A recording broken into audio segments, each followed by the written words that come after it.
देखिए शायर क्या कहता हूँ, क्या खूब कहता है। अपनी समातों को हाजिर रखिएगा। हम खुश नसीब लोग हैं, भरते हैं दम हुसैन का। हम खुश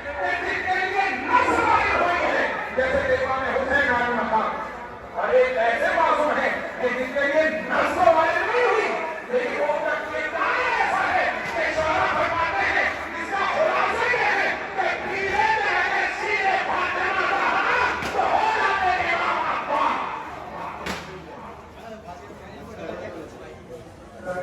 हमारी उम्मुल बनीन ने की है।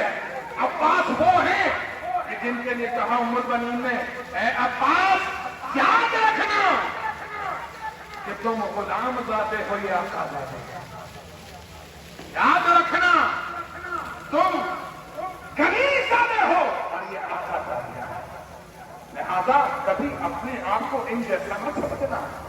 लेकिन सलाम हो अबुल फजल अब्बास के उस अजमत पर कि जब चौथे इमाम फजल में अबुल फजल अब्बास को देखा करते थे तो उनके एहतराम में खड़े हो जाते थे।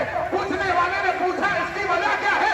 कहा इसकी वजह यह है कि ये मेरे चचा अब्बास का फर्जंद है। तो फरमाइए कि जो अबुल फजल अब्बास का फर्जंद हो उसका इतना एहतराम इमामत की निगाह में, तो अबुल फजल अब्बास का क्या एहतराम हो? सबसे पहले फातिमा के